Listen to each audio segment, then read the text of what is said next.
ہم عام طور پر جتنی بھی غذائیں استعمال کرتے ہیں بطور طالب علم، کن سے ہماری روحانیت میں اضافہ ہو سکتا ہے؟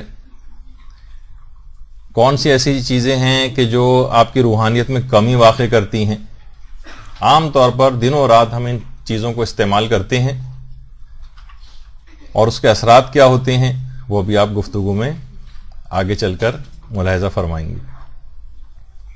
دیکھیے، ہر عمل کا آپ کے جسم پر بھی اثر ہوتا ہے اور آپ کی روح کے اوپر بھی اثر ہوتا ہے، چاہے وہ واجبات ہوں، چاہے وہ حرام کام ہوں، چاہے مستحبات ہوں، چاہے مکروہات ہوں، چاہے مباح کام ہوں، ان سب کا آپ کے جسم پر بھی اثر ہے اور آپ کی روح کے اوپر بھی اثر ہے۔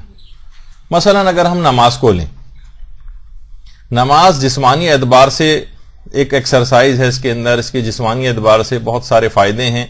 اچھا، آج کی جتنی گفتگو ہوگی اس میں تقریباً جسمانی اعتبار سے فائدوں کا ہم تذکرہ کریں گے نہیں، کیونکہ اس کے لیے تو پورا سال گفتگو، اتنا لمبا ٹاپک ہو جائے گا کہ پورا سال بھی گفتگو اگر کی جائے تو کم ہے۔ روحانی فائدوں کی طرف ہم صرف رہیں گے۔ تو نماز کو اگر آپ دیکھیں، اس کے اپنے کتنے زیادہ روحانی فائدے نماز کے، اس پہ ہماری گفتگو کی ایک سیریل الگ سے چل رہی ہے جو انشاءاللہ اگلے ہفتوں سے شروع ہو جائے گی، اس میں بھی ملاحظہ کریں گے۔ اسی طریقے سے اگر کوئی شخص روزہ رکھتا ہے، جسمانی اعتبار سے کتنا زیادہ اس کو صحت ملتی ہے روزہ رکھنے سے، لیکن یہی روزہ اس کو روحانی اعتبار سے کتنے فائدے پہنچاتا ہے، اس کی روحانیت کو کتنا قوی کرتا ہے، اس کے اندر کیسا اخلاص پیدا کرتا ہے، یہ ایک الگ پہلو ہے۔ ہر عمل کا جسمانی فائدہ بھی ہے، روحانی فائدہ بھی ہے۔ اور مثلا اگر ہم عبادات میں حج کو لیں، جسمانی اعتبار سے کتنے فائدے ہیں، اب تو پوری ریسرچ ہو رہی ہے کہ کتنے کینسرز ایسے ہیں کہ جو کہ وائرسز کے ذریعے ہو رہے ہیں، جو بہت زیادہ حج کرنے کے لیے جاتے ہیں ان میں کینسر بہت کم دیکھا جا رہا ہے، کیونکہ اتنا ہی آدمی ان وائرسز سے امیون ہوتا چلا جاتا ہے۔ تو جسمانی فائدے بھی بہت زیادہ ہیں، اور حج کے روحانی فائدے کتنے زیادہ ہیں، کیسا انسان گناہوں سے پاک ہوتا ہے، کیسا اس کے اندر تقوی و پرہیزگاری پیدا ہوتی ہے۔ وہ ٹھیک ہے بعد میں وہ آ کر اسی خراب ماحول کے اندر رچ بس جاتا ہے اور حاجی پر وہ چیزیں اپنے اثرات ڈالتی ہیں، لیکن خود حج ان تمام چیزوں میں فائدہ پہنچاتا ہے۔ اچھا، اگر حرام کام لے لیں، ان کے جسمانی نقصانات بھی ہیں، گانے کے کتنے جسمانی نقصانات ہیں، جس پہ ہماری پوری گفتگو ہو چکی ہے۔ اور روحانی نقصانات کیا ہیں کہ ایسا اس کے اندر نفاق پیدا ہوتا ہے، گانے اور موسیقی سے بڑھ کر نفاق پیدا کرنے والی کوئی چیز ہی نہیں۔ اچھا، یہ نفاق جو ہے یہ روحانی بیماری، یعنی گناہوں کے جسمانی اثرات بھی ہیں، گناہوں کے روحانی اثرات بھی ہیں۔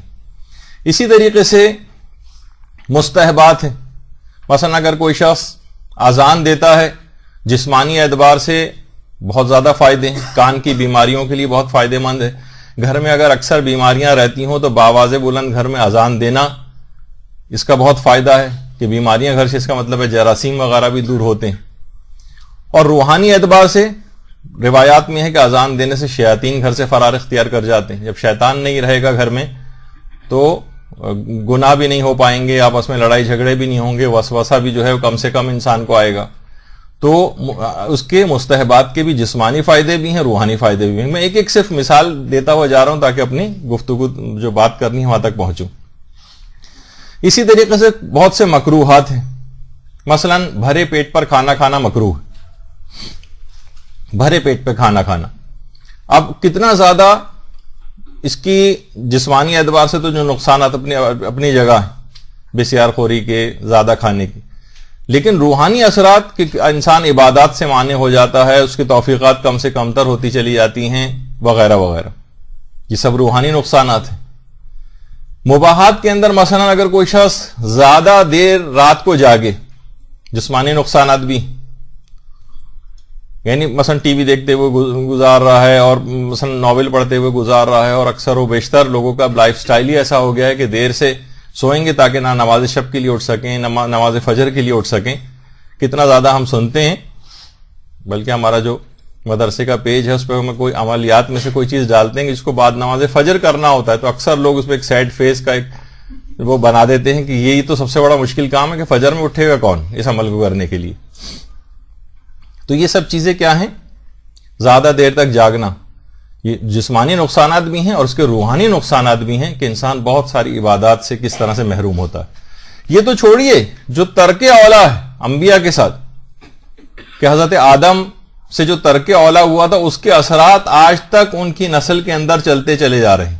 اسی وجہ سے روزے کو فرض کیا گیا، بہت ساری روایات کے اندر یہ چیز آئی ہے کہ رمضان کے روزے اسی وجہ سے فرض کیے گئے تاکہ وہ حضرت آدم نے جو وہ پھل کھایا تھا وہ جسمانی اعتبار سے جو نقصان پہنچا تھا وہ ان کی نسل کے اندر بھی قیامت تک رہے گا، اور ماہ رمضان کے 30 دن کے روزے جو ہیں اس نقصان کو پورا کرنے کے لیے۔ اس کا مطلب ہے کہ گناہ تو چھوڑیے، جو انبیاء سے مکروہ کام بھی نہیں کیا تھا، ایک ترک اولا ایک بہتر کام کا ترک تھا، اس کے باوجود بھی جسمانی اثرات بھی اس کے ہوتے ہیں اور روحانی اثرات تو نسلوں تک جو ہے اس لحاظ سے چلے۔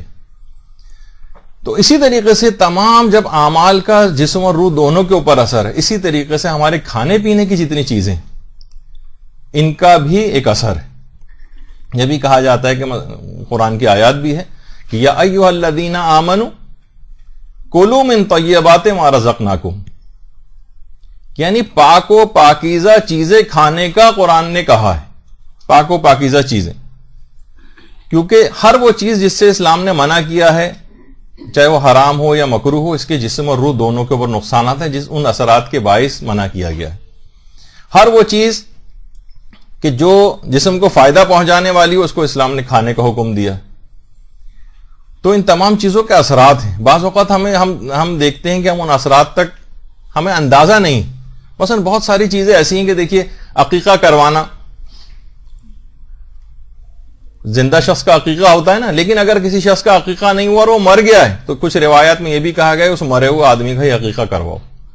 اس کا مطلب یہ ہے کہ کچھ ایسے اثرات چیزیں ہیں جن تک آپ کی ابھی تک رسائی نہیں، اور صرف حرام اور مکروہ کی حد تک نہیں ہے، مشکوک غذاؤں کے بھی اثرات ہیں، وہ ابھی ہم آگے چل کر بیان کریں گے کہ وہ کس طرح سے آپ پر اثر انداز ہوتی ہیں۔ اور قرآن نے پاک و پاکیزہ غذا کھانے کا ایک نتیجہ بتایا ہے، پاک و پاکیزہ غذا کھانے کا۔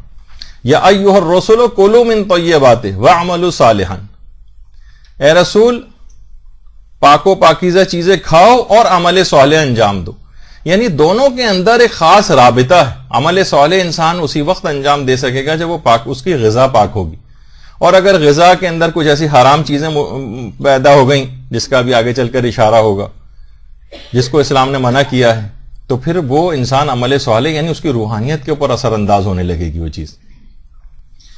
تو جب بھی کہتا ہے قرآن بار بار، یعنی اس میں جب تلاوت ہم کرتے ہیں کہ فَلْيَنظُرِ الْإِنسَانُ إِلَىٰ طَعَامِهِ، ذرا انسان اپنے کھانے کی طرف تو نگاہ کرے۔ اب یہاں پر علماء نے بہت سی اس کی تعبیرات بیان کی کہ کھانے کی طرف متوجہ ہو کہ کھانا تم کو کس نے دیا، یعنی شکر خالق انجام دو، اپنے رب کو پہچانو، ایک ان معنوں میں بھی، اور ایک اپنے کھانے کی طرف نگاہ کرو کہ تم کیا کھا رہے ہو، حلال کھا رہے ہو، حرام کھا رہے ہو، تمہارے لیے نقصان دہ ہے، فائدے مند ہے، کیا ہے، ذرا اس طرف نگاہ تو کرو اپنے کھانے کی طرف۔ تو انسان متوجہ رہے کہ اپنے جسم کے اندر کیا چیز ڈال رہا ہے، کیونکہ کانٹے اگر بوئے جائیں تو کبھی اچھی فصل کی امید نہیں کی جا سکتی۔ تو اور ایک بات اور یاد رہے کہ اصلاً غذا کا حلال اور جائز ہونا کافی نہیں، یہ بڑی اہم بات ہے۔ مثلا آپ کہیں بھئی مرغی میں کھا رہی ہوں یا میں مچھلی لے کر آئی ہوں، یہ خود اصلاً یہ چیزیں حلال ہیں، نہیں، یہ تو ایک الگ چیز ہے۔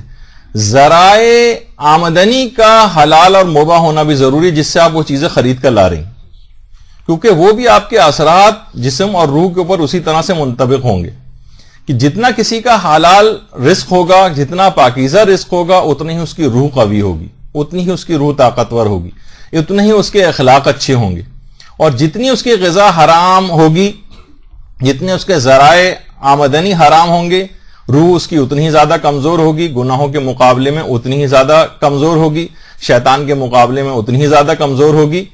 جب بھی ہم دیکھتے ہیں کہ ہمارا ایمان پہلے کے مقابلے میں کمزور سے کمزور تر ہوتا چلا جا رہا ہے، چھوٹے چھوٹے گناہ جو معمولی کوششوں سے ہم چھوڑ سکتے ہیں، ان کے مقابلے میں ایک طویل عرصے تک بے بسی اور لاچاری کی سی کیفیت رہتی۔ ایک طویل عرصہ اور عمر گزارنے کے باوجود بھی ہم چھوٹے چھوٹے سے معمولی سے جو عادتاً جو گناہ کرتے ہیں ان کو بھی چھوڑ نہیں پاتے۔ اس کی بہت سی وجوہات ہیں، جس کے اندر سے ایک بہت بڑی وجہ ایسی غذا کا استعمال ہے کہ جو ہماری روحانیت کو کم سے کم تر کرتی چلی جاتی۔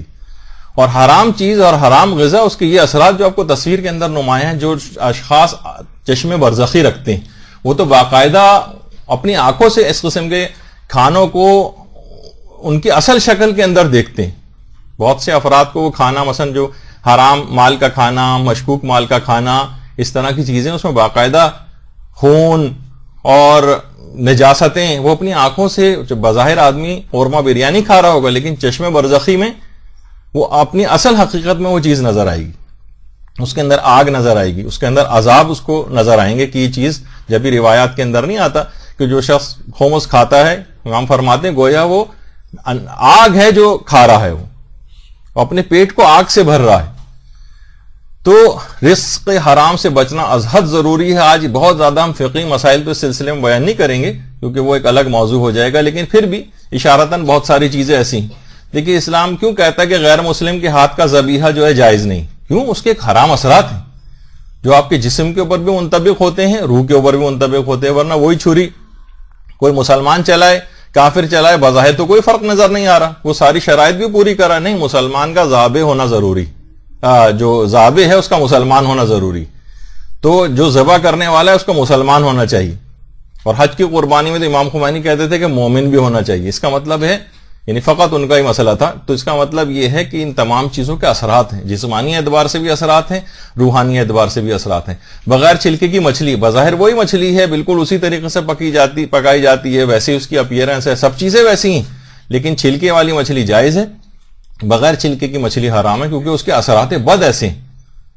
تو جب تک کسی شخص کو چھلکے والی ہونے کا یقین نہ ہو جائے تب تک وہ مچھلی نہیں کھا سکتا. شادیوں میں، مختلف ریسٹورنٹس میں آپ جا کر اگر کوئی آرڈر مثلا دیتی ہیں تو وہاں پر اس بات کا لازمی طور پر یقین ہونا چاہیے کہ مچھلی چھلکے والی، کیوں ورنہ وہ تمام چیزیں آپ پر اثر انداز ہوں گی. اور حرام غذا جب بھی اپنے اندر اثرات رکھے گی تو وہی ہوگا جو ہم تقریباً ہر گفتگو میں امام حسین کا جب تک قول بیان نہ کرنے بات آگے نہیں بڑھتی.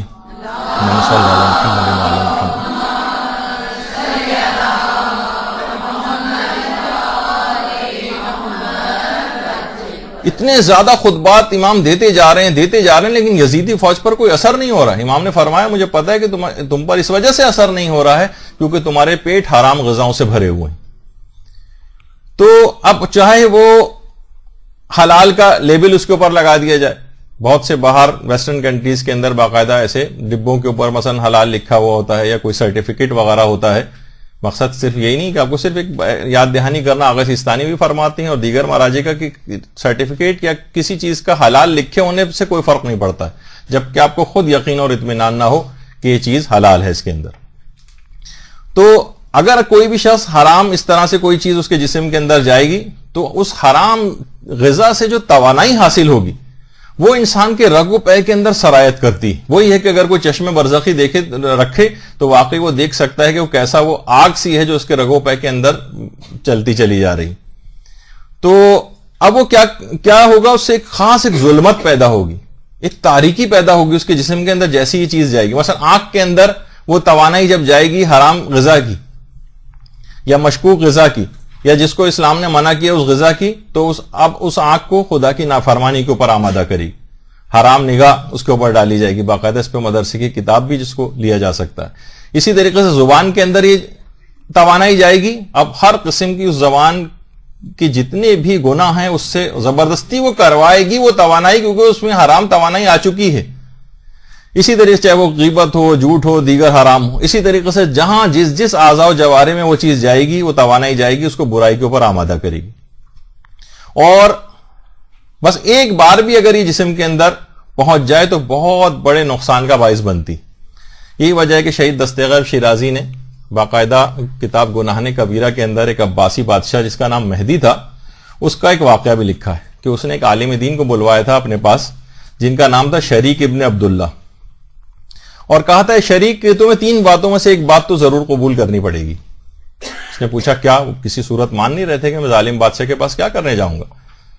کہا کہ یا تو تم قاضی بن جاؤ، اگر قاضی بننے سے انکار کرو گے تو ٹھیک ہے پھر تمہیں بچوں کا میرے استاد بننا پڑے گا، یا یہ کہ اگر دونوں باتیں تمہیں قبول نہیں ہیں تو تمہیں ایک وقت کا کھانا میرے ساتھ کھانا پڑے گا.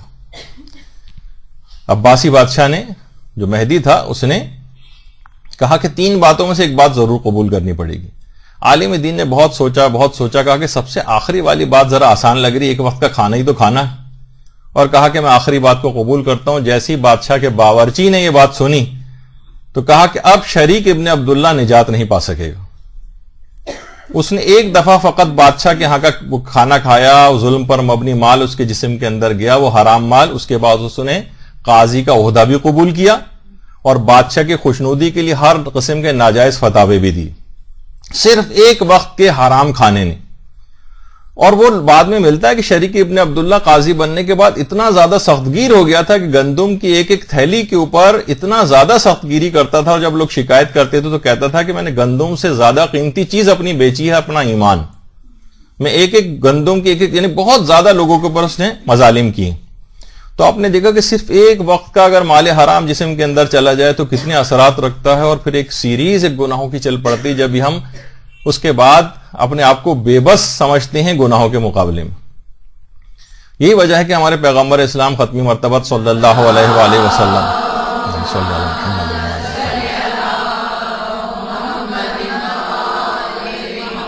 فرماتے ہیں کہ اگر کوئی شخص لقمہ حرام کو کھاتا ہے تو زمین و آسمان کے تمام فرشتے اس پر لعنت کرتے ہیں. اور پیغمبر فرماتے ہیں کہ حرام خوری کے ساتھ کی جانے والی جتنی بھی عبادتیں ہیں وہ بھربری مٹی کے اوپر تعمیر شدہ عمارت کی طرح سے ہیں کہ جو کہ بہت جلد منہدم ہو جاتی. یعنی آپ نے دیکھا کہ کتنی زیادہ لوگ نمازیں بھی پڑھ رہے ہیں, روزے بھی رکھ رہے ہیں, سب کچھ ہے, لیکن ان کے اندر کوئی تبدیلی واقع ہوتی نظر نہیں آتی. اس کی ایک بہت بڑی وجہ اس قسم کے اموال ہیں جو جسموں کے اندر جاتے ہیں اور پھر اپنے اثرات چھوڑتے ہیں. اور پھر اس کے بعد جب حرام غذا اندر جاتی ہے تو وہ مجبور کرتی ہے اعضائے جسمانی کے حرام استعمال پر. اور خاص طور پر علماء فرماتے ہیں 3 روحانی بیماریاں ایسی ہیں جو لازمی اس قسم کے اموال سے ضرور پیدا ہو جاتی ہیں. ایک تو حسد ضرور پیدا ہوتا ہے, مال حرام جب جسم کے اندر جاتا ہے تو وہ ایک حسد پیدا کرتا ہے, جہالت پیدا کرتا ہے اور غفلت پیدا کرتا ہے. اور یہ ہم تینوں چیزیں معاشرے کے اندر دیکھ رہے ہیں اپنی آنکھوں سے. اس میں سے ایک بھی اگر ہو, مثلا اگر کسی کے پاس جہل بھی آ جائے تو بہت کافی ہے اس کی عاقبت اور دنیا اور آخرت دونوں برباد کرنے کے لیے. غفلت کی زندگی بھی گزارتا ہے اسی جہالت میں رہتے ہوئے, اور پھر اس کے علاوہ حسد. یہ 3 بیماریاں خاص طور پر یہ تو ضرور مال حرام سے پیدا ہوتی ہیں. اس کے مقابلے میں جو حلال غذائیں ہیں, حلال غذائیں یہ اس کے اندر بہتری پیدا کرتی ہیں, اس کی روحانیت کو قوی کرتی ہیں. یا ایھا الناس کلوا مما فی الارض حلالا طیبا ولا تتبعوا خطوات الشیطان, کہ دیکھو زمین میں جو حلال اور پاکیزہ غذائیں ہیں تم انہیں کھاؤ اور شیطان کے بتائے ہوئے رستے کے اوپر نہ چلو. علماء فرماتے ہیں کہ وہ چیزیں کہ جو کہ باقاعدہ اس سے پیدا ہوتی ہیں حلال غذا کھانے سے, جو اثرات, اس میں ایک تو صبر اور استقامت کا جذبہ جو ہے وہ پیدا ہوتا ہے اگر انسان حلال کھاتا ہے. اس کے بھی تو اثرات ہیں, صرف حرام کھانے کے تو برے اثرات نہیں, حلال اور پاکیزہ غذا کھانے کی اپنی صفات ہیں جو کہ روحانی طور پر انسان کے اندر پیدا ہوتی ہیں. مثلا زہد اور ایثار کا جذبہ اس کے اندر پیدا ہوتا ہے. زہد بھی پیدا ہوتا ہے, ایثار بھی پیدا ہوتا ہے, صبر بھی پیدا ہوتا ہے, قناعت بھی پیدا ہوتی, جفا کشی پیدا ہوتی. جبکہ جو اگر کوئی شخص حرام غذا کھاتا ہے تو حرص و حوث اس کے اندر پیدا ہوتی ہے, خواہشات نفسانی اس کے اندر پیدا ہوتی ہیں, خود غرضی پیدا ہوتی ہے, عیش کوشی, ہر وقت بس سہل پسندی اس کے اندر مبتلا رہتا ہے. تو یہ تمام چیزیں ایسی ہیں کہ اس کو علماء ایک اور چیز بھی فرماتے ہیں کہ اس کو ہر کثرت قلت محسوس ہوتی. حرام کھان دیکھیں آپ, جو مال حرام کھائے چلا جا رہا ہے, ہر ناجائز ذریعے سے پیسہ جمع کرتا چلا جا رہا ہے, لیکن کسی بھی صورت اس کی وہ حوث کم ہونے میں نہیں آتی, اسے ہر کثرت قلت محسوس ہوتی. تو بہت سارے وہ افراد کے جو کہ والدین جو اپنی اولاد کی بہراروی سے پریشان ہیں, وہ اپنی غذاؤں کے سلسلے کو ضرور انہیں چیک کرنا چاہیے کہ کوئی مال حرام یا اس طرح کی کوئی ذریعوں سے مال اندر تو نہیں جا رہا ہے. چند چیزوں کی طرف میں آگے اشارہ بھی کروں گا, اور اتنی اہمیت ہے ان چیزوں کی. اگر ہم واقعی آپ قرآن کا مطالعہ کریں تو اس کے اندر بہت ساری چیزیں ایسی بیان ہوئی ہیں جس سے ہم سرسری طور پر تلاوت کرتے ہوئے, ترجمہ پڑھتے ہوئے گزر جاتے ہیں, لیکن غور نہیں کرتے کہ اس میں اندر کیا بات بیان ہوئی ہے. مثلا جو اگر اصحاب کہف کا واقعہ, اس اصحاب کہف کے غار کے لحاظ سے بہت سارے غار ادھر ادھر پائے جاتے ہیں جو کہ کوئی بھی اس میں اوتھینٹک نہیں ہے کہ کون سا وہ غار تھا. تو بہرحال کہ اصحاب کہف جب کئی 100 سال کے بعد نیند سے بیدار ہوئے تھے تو شدید بھوک کے اندر مبتلا تھے, شدید بھوک ان کو لگی ہوئی تھی. اس کے باوجود انہوں نے ایک شخص کو غذا لینے کے لیے بھیجا، اصحاب کہف نے اپنے میں سے ایک شخص کو کہ جاؤ تم غذا لے کر آؤ، لیکن دیکھو دیکھ بھال کر غذا خریدنا، اور جو غذا سب سے پاکیزہ تم کو نظر آئے وہ خرید کر لانا، کیونکہ وہ جانتے تھے کہ باہر ایسے افراد موجود ہیں کہ جو نجس اور ناپاک ہیں اور مردار فروخت کرتے ہیں. مثلا کافر کا اگر ذبیحہ اس انداز سے ہے تو اس سے بھی احتیاط کرتے ہوں گے وہ لوگ. تو قرآن کی اگر سورہ کہف کی اگر آیات آپ دیکھیں تو اس کے اندر جو بالکل آخر کے اندر جو ہے وہ یہی کہ فَلْيَنظُرْ أَيُّهَا أَزْكَىٰ طَعَامًا، دیکھو کہ سب سے پاک اور پاکیزہ غذا وہ لے کر آنا. تو دیکھیں قرآن کے اندر بھی اس کی کتنی تاکید ہے کہ اصحاب کہف کئی سو سال کی نیند کے بعد بیدار ہوئے ہیں، شدید بھوک لگی ہوئی ہے، اس وقت تو جو بھی مل جائے مثلا یا اس کا تذکرہ بھی نہ کرتے، لیکن خصوصیت کے ساتھ کہلوا کر بھیجا کہ دیکھو صرف پاک و پاکیزہ غذا لے کر آنا. تو ان تمام چیزوں کے دیکھیے بڑے روحانی اثرات. دیکھیے اگر اس غذا کا انسان خیال کرنے لگے اور حلال غذائیں کھانے لگے تو جیسے کہ ایک روایت کے اندر ملتا ہے کہ پیغمبر اسلام کے پاس ایک شخص آتا ہے اور کہتا ہے کہ یا رسول اللہ میں چاہتا ہوں کہ میری دعائیں ہیں وہ قبول ہو جائیں. پیغمبر نے فرمایا پھر اپنی غذا کا خیال کرو اور دھیان رکھو کہ تمہارے پیٹ میں کوئی حرام چیز داخل نہ ہونے پائے، پھر تم جو بھی دعا مانگو گے وہ دعا قبول ہو جائے گی. اس کا مطلب ہے آج لوگوں کے اندر کتنا زیادہ اس بات کی وہ پائی جاتی ہے کہ بھائی ہماری دعائیں قبول نہیں ہوتی ہیں، ہم کتنی دعائیں کرتے ہیں. لوگ کتنا زیادہ مدرسے میں بھی لیٹرز لکھتے ہیں کہ ہم نے سارے دعائیں جتنے بھی بتائے گئے تھے طریقے سب پہ عمل کر ڈالے لیکن ہماری دعا قبول نہیں ہوتی. تو مال حرام کسی نہ کسی بہت سارے فیکٹر سے ایک فیکٹر یہ بھی ہے کہ مال حرام کسی نہ کسی انداز سے جسم کے اندر جا رہا ہوتا ہے. اور یہی وجہ ہے کہ شہید دست غیب شیرازی نے جو باقاعدہ اپنی کتاب گناہ کبیرہ لکھی ہے اس میں ایک روایت نقل کی ہے کہ حضرت عیسیٰ کے اوپر اللہ نے وحی کی کہ اے عیسیٰ لوگوں کو یہ بات کہہ دو کہ مجھے نہ پکاریں اور اس وقت تک میں ان کی کوئی دعا قبول نہیں کروں گا جب تک مال حرام ان کے تصرف میں باقی رہے گا. اور یہ اگر اس حال میں مجھے پکاریں گے کہ مال حرام ان کے پاس ہوگا تو میں ان پر لعنت کروں گا، یعنی اللہ کہہ رہے ہیں میں ان پر لعنت کروں گا، ان کی کوئی دعا کو قبول نہیں کروں گا. تو ہمیں یہ دیکھنا چاہیے کہ بہت سارے افراد ایسے ہیں کہ جو جابز کر رہے ہیں لیکن اس کے اندر حرام ہو رہے ہیں، ان کی تنخواہ جو ہے وہ حرام ہوئی چلی جا رہی ہے. بہت سے افراد ایسے ہیں کہ جنہوں نے مثلا سودی اسکیموں کے اندر پیسہ رکھا ہوا ہے. اچھا اس میں تو جائز ہے بغیر سودی نیت کے مثلا حکومتی اسکیموں کے سرٹیفکیٹس وغیرہ خریدنا، لیکن خریدنے کے بعد جو منافع اس میں ملتا ہے اس کا اگر 50% غریب کا واجب صدقہ نہیں نکالا تو پورا منافع لینا ان کے لیے حرام ہو جاتا ہے. اچھا تجارت بہت سارے لوگ کر رہے ہیں، ان میں مسائل کا خیال نہیں کر رہے ہیں. کتنے لوگ چاہے وہ تنخواہ دار ہوں چاہے وہ بزنس کر رہے ہوں، بہت ہی کم افراد ہیں جو مال میں خمس کا خیال کر رہے ہیں، یا بہت سے ایسے ہیں جو خمس نکالتے تو ہیں لیکن شرعی مسائل کے تحت صحیح طور پر نہیں نکالتے. بہت سی چیزوں پر خمس واجب ہوتا ہے ان کو پتہ ہی نہیں کہ اچھا اس کے اوپر بھی واجب ہے، اور کسی نہ کسی انداز سے وہ مال حرام جسموں کے اندر جا رہا ہوتا ہے. بہت سارے جیسے یہی میں نے کہا کہ فکس ڈپازٹ بھی اگر کسی نے اس طرح سے کرائے ہوئے ہیں وہ ٹھیک ہے، بغیر سودی نیت کے ایسے سرٹیفکیٹ لے سکتا ہے، لیکن اگر اس نے غریب کا حق نہیں نکالا اور اس کو استعمال کرتا گیا اس منافع کو تو سارا مال حرام جسم کے اندر گیا ہے. حتیٰ کہ وہ یہ نہیں کر سکتا کہ چلو وہ پچھلا جتنا ہو گیا وہ ہو گیا، آئندہ میں خیال رکھوں گا. پچھلا بھی جتنا اس نے اس انداز سے کھایا ہے 50% وہ اب بھی مقروض رہے گا اور غریب تک پہنچانا پڑے گا. جب تک وہ حق ادا نہیں ہو جائے گا تب تک وہ معاف بھی نہیں ہوگا. تو یہ کتنی ساری ایسی چیزیں ہیں کہ جو ہم دیکھتے ہیں. اسی طریقے سے لوگ خمس صحیح طور پر نہیں نکال رہے ہیں، بہت ساری چیزوں پر واجب ہوتا ہے، مخصوص چیزیں صرف پیسوں کو دماغ میں ہوتا ہے، لیکن اور گھریلو چیزیں ہیں جو کہ ابھی ہم خمس کا موضوع نہیں لے رہے کہ اس کی طرف توجہ دلائیں، بس ایک اشارہ کرنا تھا. اچھا اسی طریقے سے پھر اسی پیسے سے جو مال حرام والا ہے اس سے پھر مجالس اعضاء کے تبرک خریدے جاتے ہیں اور وہ تمام تبرک مومنین کے اندر تقسیم ہوتے ہیں، اور وہ والا مال جو مشکوک مال ہوتا ہے یا حرام مال ہوتا ہے وہ کچھ علماء کہتے ہیں وہ بھی اثرات رکھتا ہے. مثلا اگر کوئی شخص اس کے اندر کوئی زہر آلود چیز ملا دے یا مثلا وہ سڑا ہوا ہو تو سب کے پیٹ خراب ہوں گے، جسمانی اعتبار سے بھی اس کا نقصان ہوگا. تو روحانیت پہ بھی بعض اوقات ان تمام چیزوں کے اس لحاظ سے اثرات ہوتے ہیں.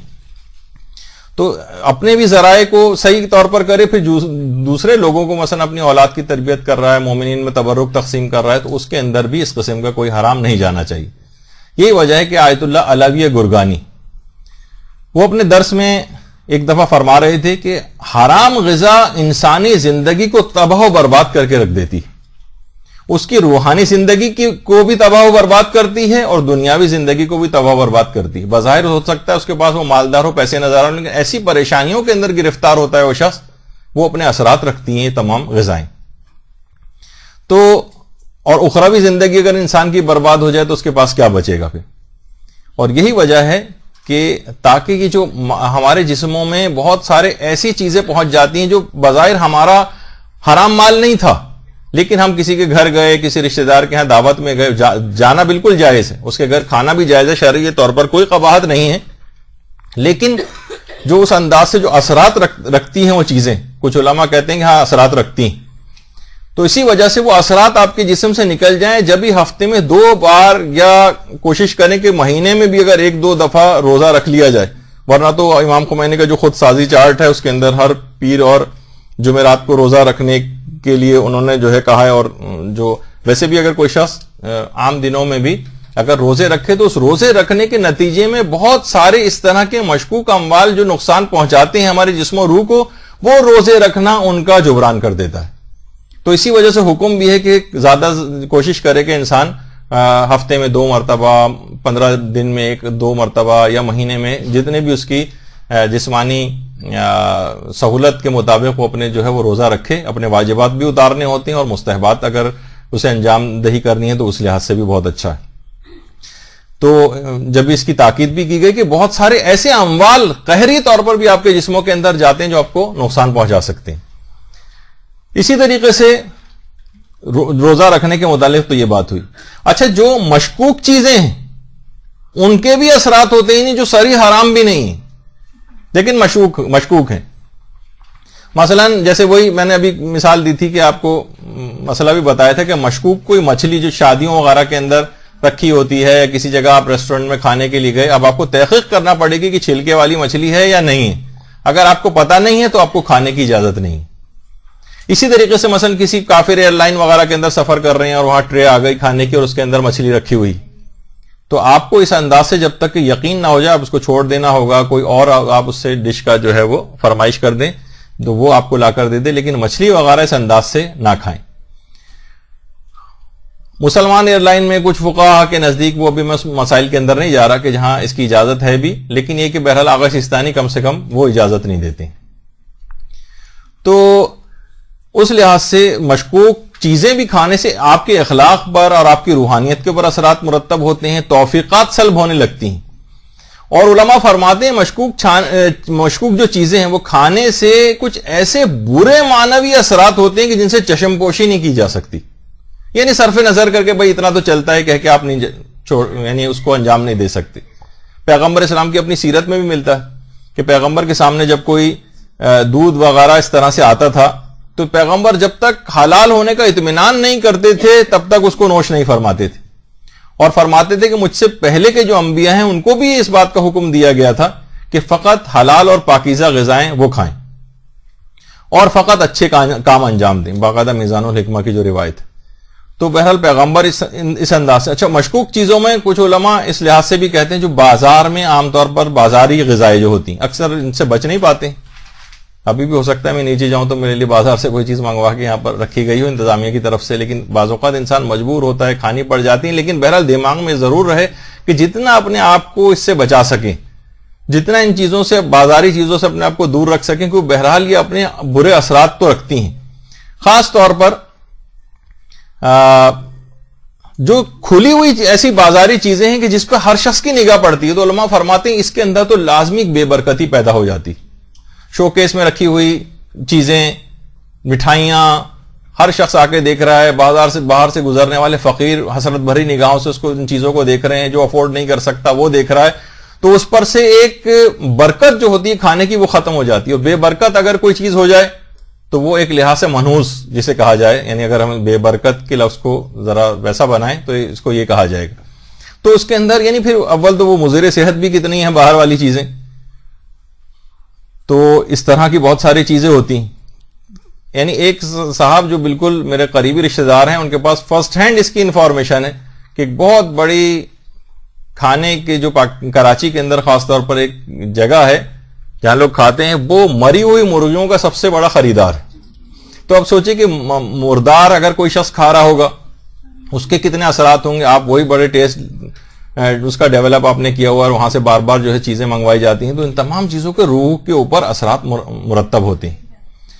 اور سب سے اہم بات تو یہ کہ یعنی باقاعدہ جب رہبر معظم جب صدر ہوا کرتے تھے تو جب کہیں ظاہر بغیر ملکی دورے بھی کرنا پڑتے تھے تو باقاعدہ طور پر کھانوں کو، اس طرح کے کھانوں کو بالکل ریفیوز کر دیا کرتے تھے. اس وقت کی تصویریں کچھ طرح کا کھانا پیش کیا جا رہا، ظاہر ہے کہ جس اعتبار سے وہ نظر آ رہے ہیں کہ وہ لوگ جو ہیں تو وہ ان کے لیے کھانا جائز بھی نہیں ہوگا اگر کوئی گوشت والی کوئی ڈش ان کے سامنے پیش کی جا رہی، لیکن وہ منع کر دیا کرتے تھے.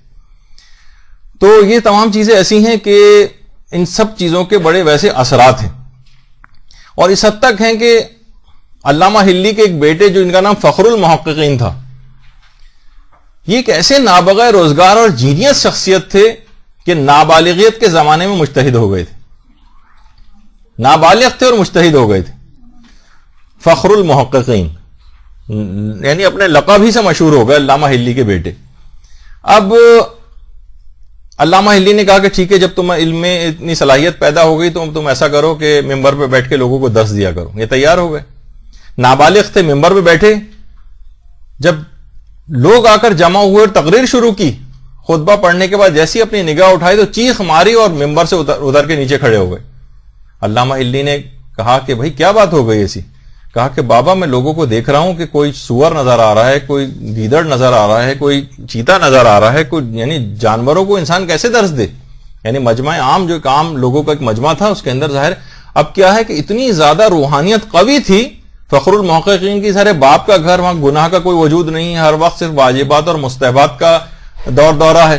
تو روحانیت اتنی قوی کہ لوگوں کی اصلی شکلیں نظر آنے لگی. علامہ ہلی سخت پریشان ہو کہ اس طرح تو یہ دنیا کے اندر رہ ہی نہیں سکے گا. اب کہا ایک ہی ترکیب ہے اس کی کہ اس کی روحانیت کو کچھ کم کرنا پڑے گا. اچھا حرام کے ذریعے تو روحانیت کم نہیں کی جائے گی اس کی. کہا کہ تمام افراد جو میرے مقلدین ہیں میرے بیٹے کی اپنے گھر دعوت کریں. فخر المحققین چند دن لوگوں کے کھانوں کی دعوت میں گئے اور اس کے بعد پھر ممبر پہ جب آ کر بیٹھے تو اس کے بعد لوگ ویسے ہی نظر آنے لگے، روحانیت کم ہوئی اور جو عام شکلیں وہی نظر آنے لگی.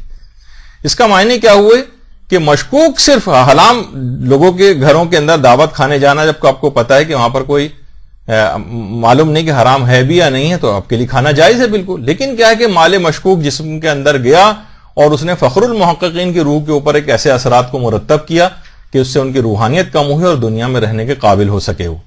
ورنہ اتنی روح قوی تھی کہ اصل شکلیں جو ہیں وہ دیکھ رہے تھے لوگوں کی. تو یہ سب چیزیں ایسی ہیں کہ دیکھیے حرام کی بات بھی نہیں ہے، مشکوک کی بات میں نے صرف بات بتائی ہے کہ اس سے بھی کتنے روحانی اثرات اس لحاظ سے ہوتے ہیں.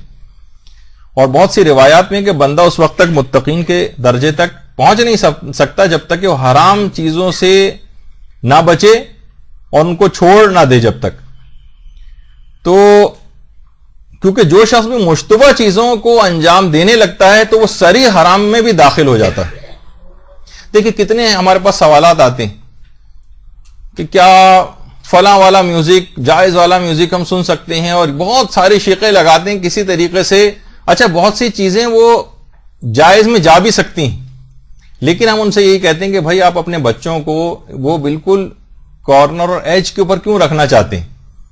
مثلا کبھی آپ اجازت دیں گے کسی شخص کو بچوں کو چھت پر جا کے کھیلنے کی جس کی کوئی باؤنڈری نہ ہو، وہ بالکل کنارے پر آپ کہیں ہاں کنارے تک تو اس کھائی کے کنارے تک کھیل سکتے ہو. بھائی جب کھائی کے کنارے تک گیا تو کبھی وہ گر بھی سکتا ہے، اس کے اندر گرنے کے امکانات ہو جائیں گے. تو آپ تمام ایسے افراد کے جو کہ ہر وقت کسی ایک ایج کو لینا چاہتے ہیں، ایک فائدہ اٹھانا چاہتے ہیں کسی مشکوک چیز کی طرف کہ ٹھیک ہے ابھی حالت شک میں فلاں موسیقی ہمارے لیے جائز ہو جائے، حالت شک میں فلاں گانا ہمارے لیے جائز ہو جائے، تو کیا ہوگا کہ وہ صریح حرام کے اندر بھی جلدی گرفتار ہو جائے گا. اس کے لیے ضروری ہے کہ مشکوک چیزوں کو بھی چھوڑے تاکہ وہ حلال کی سمت کی طرف رہے، دور رہے کھائی سے، تاکہ وہ گرنے کے امکانات نہ ہو. مثلا کب تک بچوں کو آپ روک سکیں گے؟ آپ نے اگر چند چیزوں کی اس اعتبار سے ان کو اجازت دی تو پھر وہ صریح حرام گانوں کی طرف بھی چلا جائے گا. مشکوک غذا کو اگر بچاتے رہیں گے تو آپ حرام سے بھی بچیں گے، اور بالکل تمام اس کے اندر گرفتار اگر آپ رہیں، ہر قسم کے مشکوک، ہر قسم کے لاپرواہ ٹائپ کے ہو جائیں تو کیا ہوگا کہ حرام میں پڑنے کے بھی آپ کے قوی امکانات ہو جائیں گے. تو یہ تمام چیزیں ایسی ہیں کہ جس کو علی الخصوص دیکھنا چاہیے. تو مشتبہ چیزوں سے بھی انسان دور رہے, اور چھوٹی چھوٹی غلطیاں, اچھا والدین بھی اگر یہ غلطیاں کرتے ہیں نا تو ان کے اثرات ان کی اولاد کے اوپر نمودار ہوتے ہیں. ماں باپ کی بہت ساری بے اعتدالیاں, یعنی بے اعتدالی غذا کی کر رہی ہیں ماں, لیکن اس کے پیٹ میں بچے کو متاثر کر رہی. ایک چیز ایسی ہے, باقاعدہ تاریخ کے اندر ایک واقعہ ہے, اور وہ ہے علامہ مجلسی اور ان کے والد کا واقعہ. اصفہان میں علامہ مجلسی اور ان کے والد دونوں وہیں پہ ایک ہی جگہ پہ مدفون ہیں. اچھا, علامہ مجلسی پیدا ہو گئے اور ان کے والد تھے ملا تقی مجلسی. ملا تقی مجلسی, علامہ مجلسی اور ان کے برابر میں ان کے والد ملا تقی مجلسی. اچھا, ملا محمد باقر مجلسی ان کو چھوٹے سے تھے, ان کو مسجد لے کر گئے علامہ مجلسی کے والد. علامہ مجلسی چھوٹے سے تھے, بالکل مشکل سے 4 سال کی عمر ہوگی. مسجد میں پانی سے بھری ہوئی ایک مشک رکھی ہوئی تھی. لوگ نماز پڑھنے میں لگے, علامہ مجلسی 4 سال کی عمر کے, وہ گئے اور ایک سوئی انہوں نے لی اور مشک میں جا کر سوراخ کر دیا, سارا پانی بہہ گیا. اچھا, جب نماز ختم ہوئی ملا تقی مجلسی نے دیکھا کہ یہ کیا ہوا, فوراً ہی فکر مند ہو گئے, اپنی زوجہ کے پاس آئے, کہا کہ سمجھ میں نہیں آیا کہ اس نے یہ ایسی حرکت کیوں کی نقصان والی کہ مسجد کا سارا پانی جو ہے مشک کا اس نے بہا دیا. کوئی نہ کوئی ہم سے, کیونکہ یہ بچہ تو نابالغ ہے, کوئی نہ کوئی ہماری ایسی بے اعتدالی اور غلطی ہے جس کی وجہ سے ایسا ہوا ہے. بہت دیر دونوں شوہر و بیوی, ظاہر ہے کہ دیندار گھرانہ, سوچ بچار میں لگے کہ ایسا کیوں ہوا. ہم تو یہ سوچتے ہیں نا, نہ جانے ہم نے کون سا ایسا گناہ کر دیا تھا کہ یہ مصیبت نازل ہو گئی, جبکہ ہر وقت گناہوں کے اندر مبتلا ہیں. وہ تو حقیقتاً نیک گھرانہ تھا, فکر مند ہوئے. ان کی زوجہ نے کہا کہ بس مجھے ایک بات یاد آ رہی ہے, وہی مجھے اس کی سبب اور وجہ لگتی کہ جب علامہ مجلسی, یعنی یہی میرا بیٹا محمد باقری جب میرے پیٹ میں تھا, تو اس وقت میں ہمارے پڑوس کے انار کا درخت کی ایک شاخ نکل کے ہمارے گھر کی طرف آ گئی تھی. تو میں بہت زیادہ شدید پیاس لگ رہی تھی, تو انار کو میں نے دیکھا اور ایک سوئی میرے ہاتھ میں تھی, تو میں نے سوئی اس انار کے اندر داخل کی, اس پہ جو رس لگ گیا وہ تھوڑی سی دیر کے لیے چاٹا میں نے اس کو, پھر فوراً ہی میں نے اس کو بہرحال منہ سے جو ہے نکالا. فوراً خیال آ گیا کہ یہ تو پڑوسی کے گھر کا پھل ہے, اس کی اجازت کے بغیر میں نے کیسے استعمال کر لیا, لیکن کچھ تو وہ اندر چلا گیا. اسی کا یہ نتیجہ تھا کہ آج اس نے اس مشق کے اندر سوراخ کیا. تو اب آپ دیکھیں گے وہ بچوں کو کتنی نقصان پہنچانے والی جو اس انداز کی چیزیں ہیں, جو ہمارے بچے دیکھ رہے ہیں کہ خراب ہوئے چلے جا رہے ہیں, بے اعتدالی کی طرف جو ہے وہ جا رہے ہیں, بے راروی کی طرف جا رہے ہیں, ان کے عقائد بھی خراب ہو رہے ہیں. تو بعض اوقات وہ ماؤں کی وہ غلطیاں ہیں, وہ غذائی غلطیاں, دیگر گناہوں کی غلطیاں جو بچوں کے اوپر بھی اس انداز سے اثر انداز ہوتی, تو اولاد کو بھی متاثر کرتی. اسی طریقے سے باپ مثلا اگر کوئی حرام کمائی گھر میں لا رہا تو اس کے بچوں کے اوپر اثر انداز ہوتی. بہت سے بچے پریشان ہیں جو متوجہ ہو گئے ہیں اور مثلا باپ کو منع کرتے ہیں, بھئی یہ حرام چیز جو ہے, آپ حرام کمائی جو ہے اس میں فلاں حرام ہے, فلاں حرام ہے, مسائل کے تحت ہے, لیکن باپ اس کی کیئر نہیں کرتے. ایران میں بھی باقاعدہ علماء نے ایک کتاب کے اندر ایک واقعہ لکھا ہے. وہاں آپ کو پتا ہے کہ ایران میں واقعہ کربلا, اور اب دنیا میں بھی واقعہ کربلا کی کچھ تمثیلیں بنائی جاتی باقاعدہ, اس طریقے سے ایک پلے ٹائپ کا ہوتا ہے. وہ یہ الگ بات ہے کہ علماء نے مراجع اس کو پسند نہیں کرتے ہیں, اور اگر کوئی ایسا ماحول ہو کہ جہاں پر یہ توہین سمجھا جائے تو حرام بھی ہو سکتا ہے, لیکن ان کے ماحول میں اس کو توہین نہیں سمجھا جاتا. لوگ بہت دہاڑے مار مار کے روتے بھی ہیں. پورا واقعہ کربلا کو اصل میں پکچرائز کرتے ہیں, تو تمثیلیں بناتے ہیں اور لوگ کردار بھی بنتے ہیں اس میں. تو ایک باپ بھی اس کو دیکھنے کے لیے گیا, اس پورے واقعہ کربلا کو جو بنایا گیا تھا. تو اچانک سے اس کے باپ نے دیکھا کہ اس کا اپنا بیٹا وہ وہاں پر شمر کا رول کر رہا ہے. اچھا, بہرحال باپ دیکھ کے وہاں واپس آ گیا, گھر میں آیا تو بیٹے سے کہا کہ بیٹا ٹھیک ہے, کوئی اور رول کر لیتے, تم شمر کا رول کیا, پسند نہیں مجھے بات آئی. اچھا, باپ کو بیٹا بار بار کہہ کے تھک گیا تھا کہ آپ کے فلاں جو آپ کاروبار کرتے ہیں اس کے اندر یہ حرام ہے, یہ حرام ہے, لیکن باپ مانتا نہیں تھا. بیٹے نے جان بوجھ کے کہ باپ یہ دیکھنے کے لیے آئے گا شمر کا رول کرنا پسند کیا, اور باپ نے جب اس کے اوپر اعتراض کیا تو بیٹے نے کہا بابا حرام مال کھانے کا نتیجہ شمر بننا ہی ہے.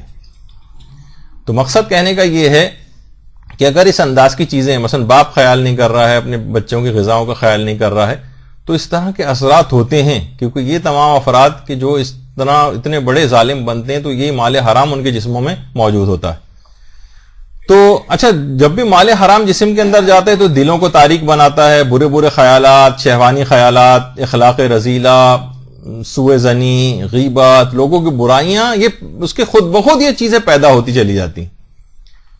یہ بھی روایت کے اندر آیا کہ جو بندہ لقمہ حرام کھاتا ہے تو 40 روز تک اس کی جو ہے وہ کوئی دعا قبول نہیں ہوتی ہے، اس کی کوئی عمل جو ہے وہ قبول نہیں ہوتا ہے. اور یہ بھی فرمایا کہ جو حرام سے جو جسم بنے ہیں وہ جہنم کی آگ میں جلنے کے لیے بہت زیادہ مناسب ہے. روایت کے اندر یہ جملہ آیا ہے باقاعدہ.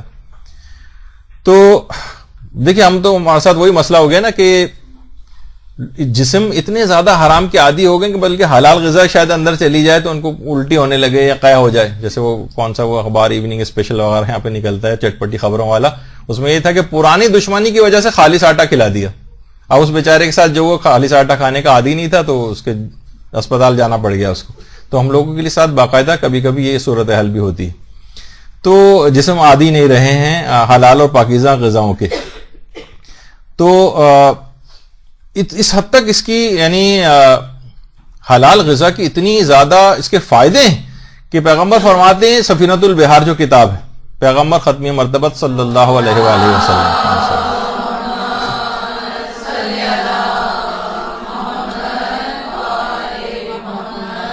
کہ جب بھی کوئی شخص حلال غذا کھاتا ہے تو ایک فرشتہ اس کے سر کے کنارے آ کے کھڑا ہو جاتا ہے اور اس کے لیے اس وقت تک استغفار کرتا رہتا ہے جب تک کہ وہ کھانا کھانے سے فارغ نہ ہو جائے. یعنی حلال غذا سے اتنا فائدہ کہ فرشتہ استغفار کے لیے آ کر کھڑا ہو جاتا ہے.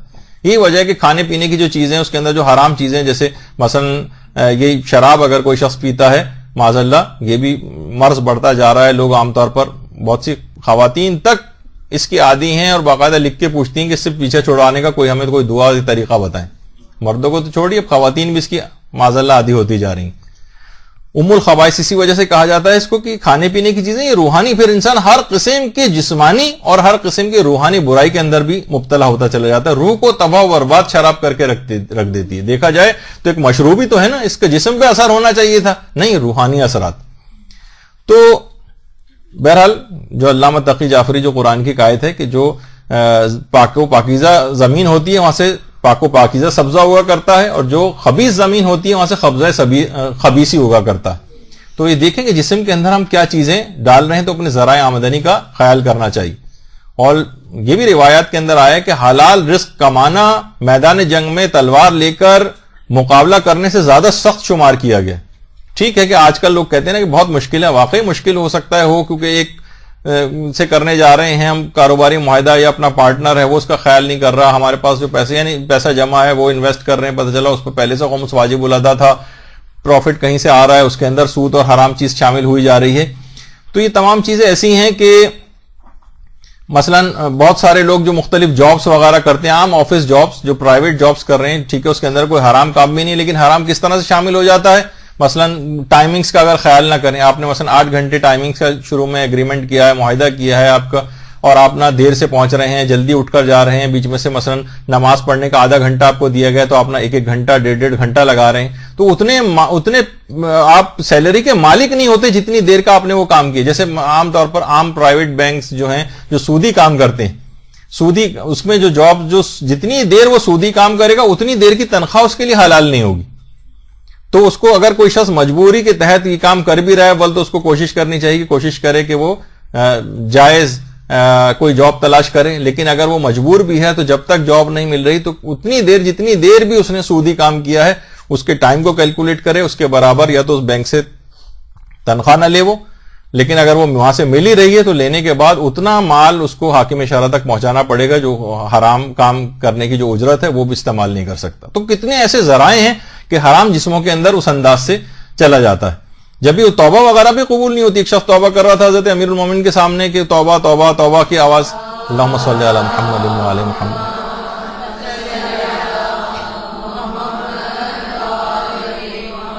امیر المومنین سخت ناراض ہوئے اور طویل روایت ہے جس کو اب تو پیش نہیں کر رہا، کہا کہ جا پہلے اٹھ یہاں سے، اپنے جسم کو تو نے جو اب تک گوشت تیرا حرام سے پیدا ہوا, اتنے روزے رکھ کے جسم سے وہ گوشت تیرا زائل ہو جائے, پھر تو توبہ کر, تب تیری توبہ قبول ہوگی. خالی صرف زبانی کہنے سے توبہ قبول نہیں ہوتی. تو یہی وجہ ہے. بس آخری میں اس پہ ہم کہ اتنی زیادہ اس چیزوں کی اہمیت ہے, چھوٹی چھوٹی چیزوں کو بھی بعض اوقات خیال کرنا ہوتا ہے. کہ آیت اللہ جواد عملی فرماتے ہیں کہ ایک دفعہ ہم رہبر معظم کی خدمت میں گئے, کچھ حکومتی عہدیدار بھی تھے ایک میٹنگ کے سلسلے میں, تو وہیں پر ہی رہبر معظم کے بیٹے مصطفیٰ خامنئی وہ بھی وہاں پر موجود تھے. جب کھانے کا وقت آیا تو رہبر نے اپنے بیٹے سے کہا, بیٹا تم اب گھر جاؤ, گھر جا کر کھانا کھاؤ. سب نے کہا کہ اگر رہبر موجود ہیں, مصطفیٰ ہمارے ساتھ ہی بیٹھ جائیں کھانے کے لیے. کہا کہ نہیں, یہ بیت المال کا پیسہ ہے, گھر میں کھانا موجود ہے, یہ اس کے لیے حرام ہے کہ یہاں پر بیت المال کے پیسے سے یہاں پر یہ کھانا کھائے, اس کو چاہیے کہ گھر جا کر کھائے. تو اتنی چھوٹی چھوٹی چیزیں جو بظاہر ہمیں نظر آتی ہیں, لیکن وہی ہے کہ انسان اپنے جسموں میں, اپنی اولاد کے جسموں میں بھی حرام غذا کو پہنچنے سے بچائے. اگرچہ موضوع اتنا زیادہ طویل تھا, جسمانی اعتبار سے بھی آپ نے دیکھا کہ بس صرف یہی غذائیں تو نہیں ہیں, اس کے بعد بھی بہت ساری ایسی ہیں, لیکن ایک لمحہ فکریہ ایک لحاظ سے آپ لوگوں کو دے دیا گیا ہے کہ آپ اس پر غور کریں ان تمام چیزوں پر, اور ایسی خود غذاؤں کی تلاش میں رہیں تاکہ یہ روحانیت کو قوی سے قوی آپ کی جو ہے وہ بناتی چلی جائیں. برحمتك يا أرحم الراحمين وصلى الله على محمد وآله الطاهرين.